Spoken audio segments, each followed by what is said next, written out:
السلام عليكم يا أحلى متابعين. معنا النهاردة مع حلقة جديدة من مسلسل One Step Towards Freedom أو خطوة واحدة نحو الحرية. قبل ما نبدأ تعالوا بينا نصلي على النبي ونفتكر مع بعض أهم الأحداث اللي فاتت. بعد ما يويي قدر إنه ياخد كنز الضفدع الذهبي وقابل شيويان وراح استخبى عندها لحد ما اتعلم كل التقنيات السرية، وأول ما خرج من عندها قابله قطاع طريق، بس بعد كده اتصاحبوا على بعض وساعدهم علشان يرجعوا صاحبهم، وده وقعهم في مشاكل مع بنت صغيرة مخيفة أجبرتهم إنهم يكسروا السلاسل اللي هي متكتفة بيها. كانت السلاسل غريبة ومش بتتكسر، بالعكس دي كسرت سيف يويي، وطبعا السيف ده كان قوي وليه قدرات عالية فتضايق يويي وحبت البنت تساعده، فادت له وردة البنفسج علشان يوصل بيها للسيف بتاعه. فعلا وصل له وقابل هناك جيان شيان وفضلوا يتقاتلوا لحد ما انتصر عليه واتفتحت السماء وانتقل فيها يويي وراح لمدينة فيها صراع كبير بين العائلات. طبعا يويي ما ينفعش يتفرج من بعيد ولازم يساعد المظلوم، وفعلا ساعد عيلة تانج وعيلة شانجوان، ودخل برج السيف ومر بكل اختبارات الامبراطور لحد ما نجح وبقى اول امبراطور يظهر من سنين كتيرة، وقرر انه ينفذ طلب الملكة اخت شيويان وانه يوصلها للسيف اللي فيه روح المعلم الكبير، وقابل المعلمة تشين. ودي بقى كانت أهم أحداث الحلقات اللي فاتت. لو عايز تشوف الأحداث دي بالتفصيل انزل في صندوق وصف الفيديو هتلاقينا مرتبين لك الحلقات دي، اتفرج عليها بالترتيب وارجع لحلقة النهاردة علشان تفهم الأحداث ماشية ازاي. وما تنساش دعمنا باللايك والشير للفيديو والاشتراك في القناة وتفعيل الجرس علشان يوصلك مننا كل جديد. رجع يويي مع المعلمة للأكاديمية من تاني والكل فرح بيه جدا، وراح يويي للعميد وقال له إن بعد رحلته دي بقى ليه أعداء كتيرة، فكان رد العميد عليه إنهم مش خايفين من عيلة جيو، بالعكس. واقترحت عليه تشين إنه يدور على كنز جويان السائل اللي بيزود القوة جدا، فشكرهم يويي وقال لهم إنه هيمشي الصبح، وأخدته تشين وخرجت وسألها إيه علاقتها بالملكة، برضه ما جاوبتهوش وقالت له إن ده سر بينهم. ودعها وراح للملكة هزر معاه شوية وسألها ليه شيوية ما جاتش معاها، قالت له إنها بتجمع معلومات عن عيلة جو. وأول ما مشيت يويي خاف عليها جدا، بس أختها طمنته وطلبت منه يهدى لأنها قوية كفاية، وادالها السيف اللي طلبته منه وفرحت جدا بيه وشكرته. من ناحية تانية كانت نينجان واقفة مع نينج شينج وكانت بتتدرب ليل ونهار ورافضة انها تقابل اي حد خالص، وكان اي حد بيزورهم كانوا بيرفضوا يخرجوا وبيتحججوا انهم عيانين، لحد ما الخبر وصل لكل اللي في البلد وسمع يويي الخبر ده. راح ولقى واحد شكله غريب جدا ومغمى عليه، ولما الحراس رفضوا يدخلوه رفع السلاح عليهم، فقرب يويي بسيفه وطلب من الحراس انهم يبلغوا البنتين انه جاي يعالجهم. دخل الحارس علشان يبلغهم، وكان الشخص الغريب ده اسمه كينج شان هاو ومعاه بنتين هما الحراس بتوعه. طلبوا من يويي انه يبعد عن البوابة لانهم هيدخلوا غصب عن اي حد. لما رفض يويي وطلب منهم يستنوا رجوع الحارس وقفوا يتخانقوا معاه ويضربوه، ولما صدهم اتدخل كينج شان هاو بنفسه، فخرجت نينج شينج بسرعة وقفت القتال بينهم، وقالت لكينج شان هاو انه يقدر يستنى لما والدها يوصل ويتكلم معاه في اي حاجة عايزها، لانها كانت عارفة انه عايز يتجوز اختها نينج جان. حذرته من انه يعمل مشاكل مع يويي واخدته ودخلت، وقال كينج شان هاو للموجودين انه بعد ما قاتل يويي عرف انه مش موهوب ولا حاجة واخد حراسه ومشي. كان يويي مع نينج شينج جوه القصر بتاعها، لام عليها انها مش بتصد اي حد يضايقها، وقال لها ان بالشكل ده بتخليهم يضايقوها اكتر، فاخدته وراحت لنينج جيان وقال لها على رحلته وطلب منهم يساعدوه يديله الاكسير الذهبي، فاخدته نينج جيان وراحت لوالدها اللورد نينج وقال له ان ده حاجه خطر جدا وغاليه مش اي حد ممكن ياخده، بس بما انه حمى بناته الاتنين في الاراضي المقدسه فهيعمل استثناء ويديله اللي هو عايزه، واتمنى انه ما يضيعش الكنز النادر ده من ايده ولا ينشر الخبر علشان محدش يطمع ويطلب منه الاكسير. فوافق يويي وطلب منه اللورد نينج انه يسيب له وقت يحضر فيه الاكسير، فاستأذنت نينج جان والدها واخدت يويي وراحت السوق. وهما ماشيين قابلوا كينج شيان هاو وقرب منها علشان يتكلم معاه، وكان فرحان انه اخيرا عرف يوصل لها، وكان عايز يضرب يويي، بس نينج جيان قالت له ان يويي ضيفهم، فاستغرب كينج شان هاو انهم دايما هي واختها بيدافعوا عنه، فرد يويي عليه وقال انه عنده حق لانهم مش مجرد اصحاب لكن كمان مخطوبين والافضل ليه انه يبعد عنهم. اتجنن كينج شان هاو من الغيظ وحاول يضرب يويي، فبعد يويي نينج جيان بسرعة ووقف يقتله، وطبعا انتصر عليه واخد نينج جان ومشيوا وقضى طول اليوم مع بعض. ولما حب يروح لوحده لقى شيوي نينج جاتله وهي متخفية وهجمته، ولما عرف انها هي طلب منها ترجع للبيت بسرعة قبل ما يجرى لها حاجة، فقالت له انها هربت من البيت علشان تتمشى معاه شوية، واخدته وراحت لاماكن كتيرة مع بعض في المدينة، وحكت له عن حياتها المؤثرة وانها ورثت مرضها عن والدتها واكيد هي كمان هتموت زيها بعد سنين قليلة، فطلب منها يويي انها ما تبقاش متشائمة لان لسه العمر قدامها.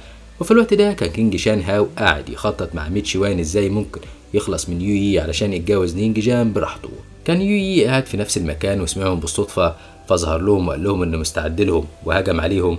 طبعا اتفاجئوا بوجوده وفضلوا يقتلوه لمدة كبيرة، لكن طبعا محدش قدر على سيف الامبراطور اللي معاه، فقرر ميتشوان انه يبعد عنه السيف، وفعلا عمل كده. لكن يويي قدر انه يرجعه لايده تاني بسرعة، والمرة دي واجه كينج شوان هاو وشال الغطاء اللي على عينيه، واستخدم كل واحد فيهم أقصى قوة عنده، وكلهم تعبوا. وصحيت نينج شينج من النوم على صوت القتال، وجت سندت يويي وأخدته ومشيت، والتانيين كمان جم حراسهم أخدوهم وما بيتوعدوا ليويي. ورجعت نينج شينج القصر والدها مع يويي، وقال عليه والدها إن مهاراته كتيرة بس كمان مندفع جدا. وراح يويي يتدرب، وتاني يوم لقيوا كبار عيلة كينج شان هاو جم للورد ومعاهم هدايا الجواز من نينج جيان، وقالوا ان ابنهم اتضرب واتجرح واستعمل كل ده علشان نينج جيان، ولو مش هيقبلوا الجواز يبقى لازم يسلموهم يويي. رفضت نينج جيان عرض الجواز ده، وقالت لهم ان محدش هيقدر يغصبها على حاجه، وبسرعه من غير تفكير كتفوا واحد من العيله.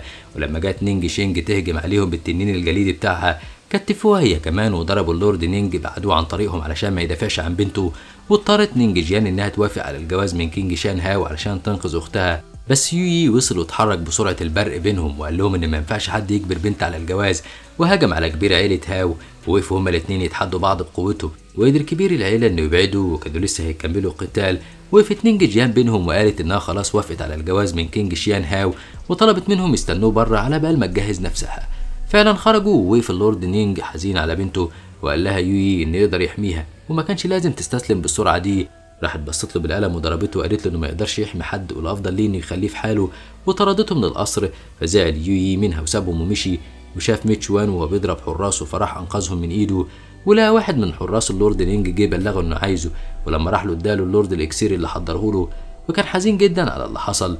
ودخلت عليهم نينج جيان وهي بتصرخ، وقالت لهم ان شيويان سابت لهم جواب مكتوب فيه انها تضحي بنفسها وتتجوز كينج شيان هاو، وفعلا مشيت مع كبير العيله والباقيين. وجري يويي واللورد نينج علشان يلحقوها، وطار يويي ليهم علشان يوصلها بسرعه، وخرجت هي كمان هجمتهم، وكانوا هيقتلوها لولا ان يويي لحقها وانقذها. ووصلت نينج جيان ضربتهم لحد ما قضت عليهم، بس تعبت جدا وبدات تتجمد. وقال لها يويي انه يحاول يعالجها هي وشيويان، وفعلا نجح وادالهم سيوف قوه علشان يقدروا يحموا نفسهم من اي حد. ورجع كبار العيله تاني للورد نينج. المره دي خرج لهم والسيف في ايده مستعد لهم، ولقى كل حراس القصر وقفوا معاه علشان يساعدوه، وكان يويي والبنتين كمان وصلوا ووقفوا قتلوا معاه، ونجحوا في انهم يجرحوا كبار عيله هاو. وراح يويي ورا اكبر واحد فيهم وقتله ورجع للقصر، وشكر اللورد نينج جدا وقال له ان المفروض يروح لدراجون فونيكس علشان ينمي قوته اكتر هناك. وشكرته نينج جيان انه انقذ حياتها. كان وو شانج مو اصلا قاعد في دراجون فونيكس وبيستحلف ليويي انه لو فكر يجي هيبقى اخر يوم في عمره. وكانت نان شيو سامعاه فنادى عليها وقال لها ان يويي هتبقى نهايته هنا، وطلب منها ما تحاولش تساعده باي شكل من الاشكال. والمفاجاه اللي بنعرفها مع بعض هي ان وو شانج مو حابس يو شيانج في زنزانه وبيعذبه.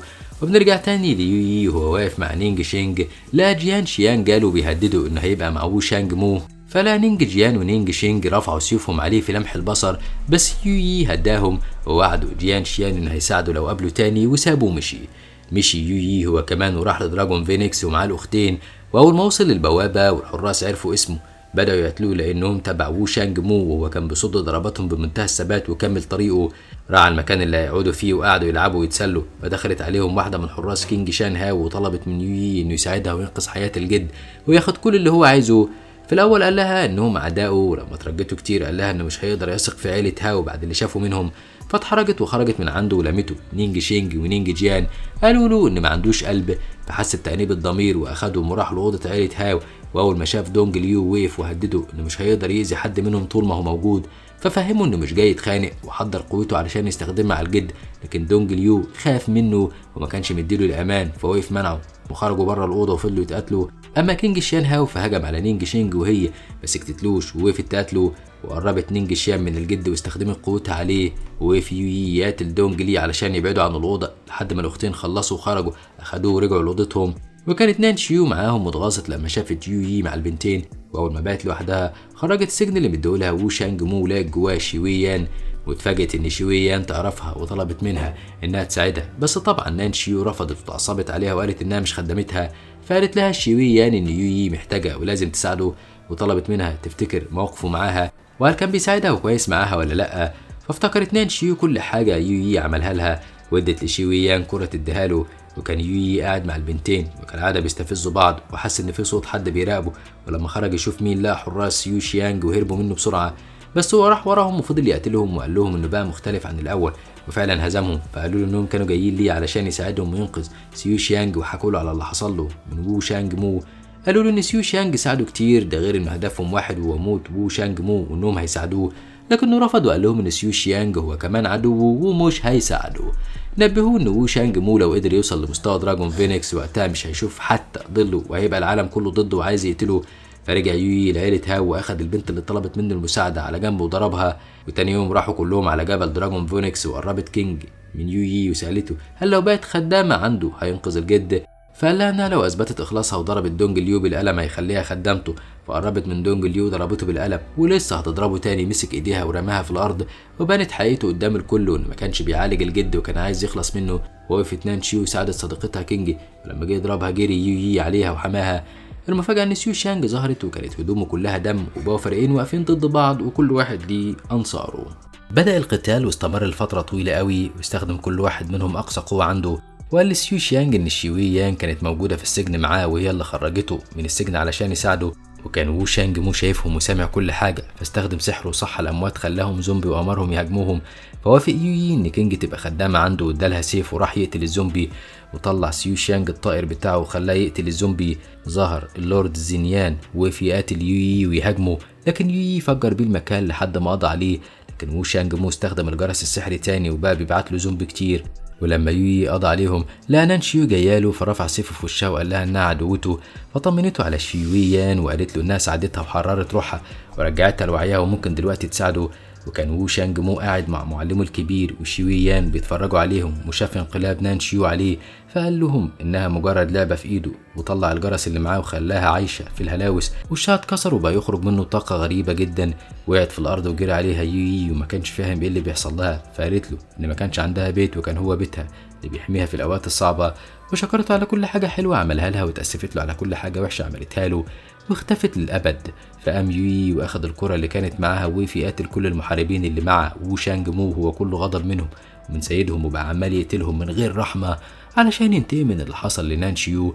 ووصل المكان اللي فيه وو شانج مو المعلم بتاعه وكمان شيويان، وفرح اول ما شاف شيويان. طلب من المعلم الكبير بتاعهم انه يقاتله، بس المعلم خلى وو شانج مو يبعت له كل الحراس اللي موجودين يحوطوه واستخدموا تقنيات جغرافية، وطلب منهم يقضوا عليه. وما اكتفاش بكده، لكن كمان جاب له وحش خلاه يقاتله. اشترك دونج ليو وكينج شيان هاو، ووقف يويي وسطهم وما كانش عارف يلاقيها منين ولا منين، وبقى بيتحرك وسطهم بسرعة كبيرة جدا وضربهم بسيفه. ووقف اتحدى المعلم الكبير تاني، والمرة دي المعلم نزل له بنفسه وطلع جناحاته وهجم عليه. سخر منه وقال له انه ضعيف جدا. وفي لمح البصر جه ليويي كل اصحابه اللي بيساعدوه وسابهم يهاجموا المعلم، وراح حرر شيويان واخدها معاه واعتذر لها انه اتاخر عليها. حبسهم المعلم وو شانج مو جوه بلورة علشان ما يعرفوش يهربوا منها ولا يهاجموهم، وفعل تكوين فوقهم. فقلب يويي الموقف لصالحه، بقى هو اللي بيتحكم في التكوين وخلاه حماية ليهم. اتضايق المعلم وجاب التنين والفونكس وخلاهم يهاجموا يويي واللي معاه. فطلعت يويي حجر تجديد الريون، وطمنت يويي ان قوته مش هتضعف من التكوين ابدا. وعملت معاه خطه وهي انها تهجم على المعلم الكبير وو شانج مو، ويروح هو يقضي على كل مساعدين وو شانج مو، ويوصل كمان لمستوى الدراجون والفينكس. فعلا مشي وقابل دونج ليو، واول ما دونج ليو شافه هرب منه وقعد يتدرب. وشاف الحراس وكل الموجودين شافوا طاقه كبيره جدا طلع، وكان مصدرها تدريبات دونج ليو. لكن يويي جاله وقال له انه كان عامل له فخ جغرافي هو اللي وهمه بالقوه، لكن الحقيقه ان قوته اتدمرت خالص. ووقف قتله، وفعلا اكتشف دونج ليو ان القوه كلها راحت ليويي، وهو اللي اخترق مستوى دراجون وفينكس وضرب دونج ليو. وجات له كينجي قضت عليه خالص بسيفها، وكمل يويي في تدريباته. وكانوا فاكرينه مات لان المستوى الجديد ده قوي جدا، وكان يويي فعلا بيتألم جامد لكنه استحمل لحد ما نجح ووصل لاعلى مستوى. ورجع تاني للمعلم وقال له ان جه وقت العقاب، ووقف واجههم كلهم.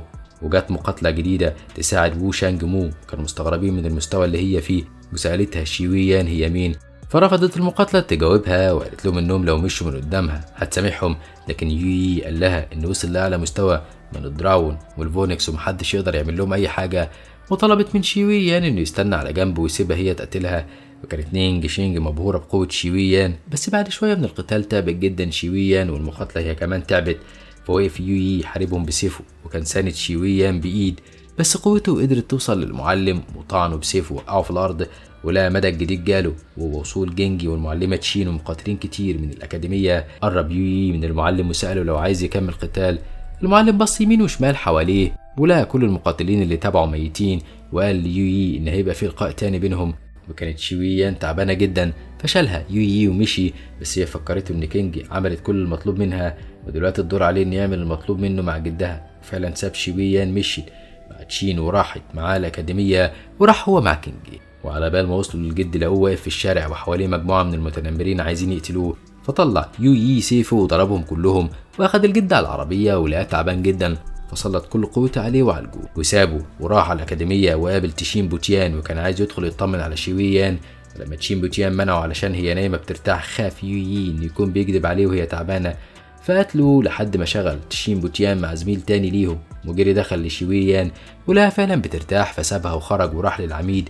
وكان العميد متابع كل تحركاته وقال له ان معركته في جبل الدراجون والفونكس كانت عظيمه وكان مبسوط بيه جدا، وقال له ان في مكان سري للاكاديميه وهو الوحيد بقوته دي اللي يقدر يخليه يظهر ويتفتح، وقال له انه مش هو الوحيد اللي بيدور على المكان ده وعايزه، لكن كمان سيو شيانج راح على هناك. ولما ساله يويي ايه اهميه المكان السري ده، قالوا العميد ان في التقنيات السريه للاكاديميه ومش لازم تقع في ايد اي حد غريب. فمشي يويي وراح للمعلمه تشين وادت له تقنيات علشان يتعلمها ويزود قوته، وقالت له انه لو قدر يوصل للمكان السري وقتها هيبقى منفعه للكل. وهما بيتكلموا جالهم واحد اسمه يورو وطلب من تشين انها تتكلم معاه على انفراد، بس هي ما كانتش مرحبه بيه ومتضايقه منه، فتدخل يويي وطلب منه يستناها لان عندهم حاجات تانية اهم من الكلام معاه. فحس يورو بالإهانة من كلامه وطلب منه إنهم يتقاتلوا قدام الكل، بس حب يويي إنه يستعرض قوته الأول، فقرب من مكان التقنيات المفعلة وأخدها كلها مرة واحدة وامتصها ولسه بيحضر لنفسه علشان يقاتل يورو. لقى المعلمة تشين مش مرحبة بالفكرة، فقال له يورو إن حظه وحش لأنه مش هيقاتله، وراحوا كلهم على المقبرة القديمة. يطلع لهم هناك طفل جد قديم وقال لهم إنهم مش هينفع كلهم يدخلوا، لازم واحد بس، والشخص ده هيكون قدامه 5 محاولات للدخول ولو منجحش مش هيدخل. وقال لهم ان اللي هيقدر يجمع بلورات المقبرة من الكل هو اللي هيدخل، لان كل واحد فيهم معاه بلورة معينة. فهجموا على يويي كلهم مرة واحدة وكسبهم ومبقاش فاضل منهم غير يورو. فضلوا يتقاتلوا وما كانش مجرد قتال عادي، لان يورو كان عايز يثبت بأي شكل ان هو الأقوى قدام تشين، لكن يويي ما هموش كل ده وكسبه وخلاه يقول على نفسه انه ملوش لازمة. وبكده جمع يويي ال6 بلورات، وجي وقت المحاولات في فتح البوابة ونجح من أول محاولة ليه لدرجة إن الجد قال عليه إنه عبقري. ولما دخل يويي لقى جوه سيو شيانج، وأول ما شافه قال إنه تلميذ في الأكاديمية وأولى بالتقنيات السرية، فحضر سيو شيانج بكل قوته وقال له إنه لو يقدر يتخطاه يبقى فعلا أولى بالتقنيات.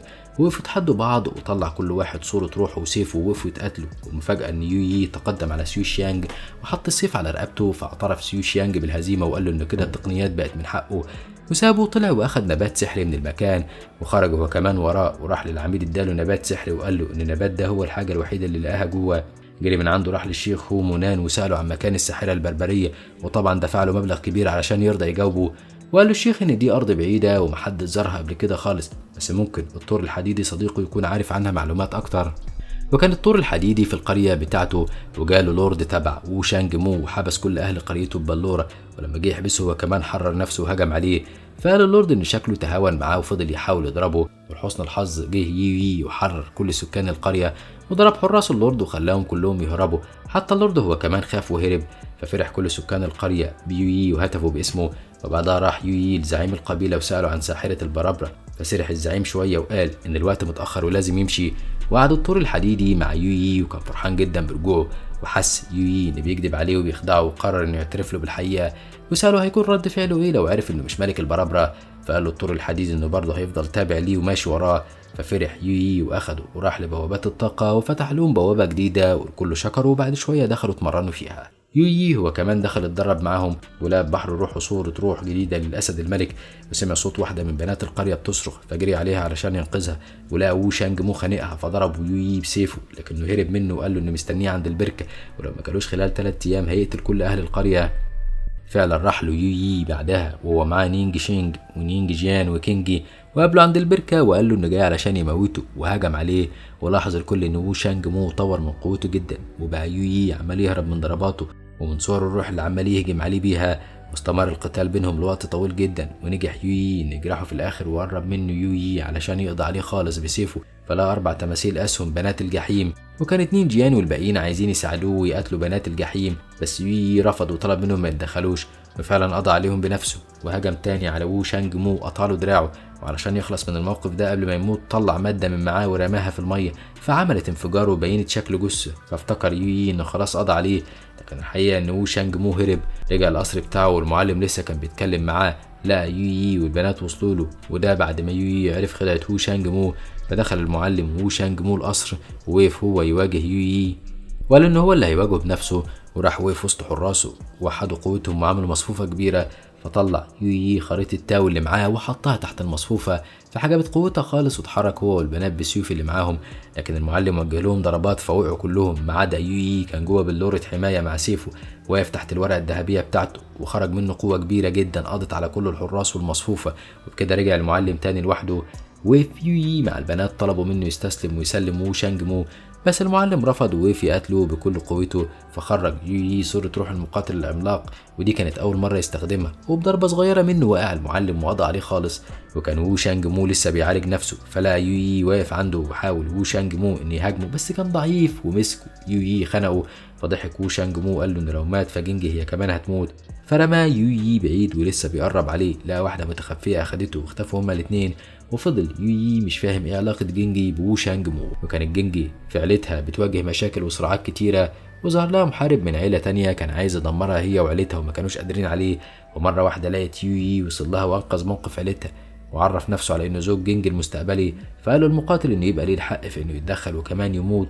وضربه، بس يويي هرب من الضربة بسرعة وخرج صورة روح المقاتل العملاق وضربه بيها وقضى على المتنمر هو وكل اللي معاه.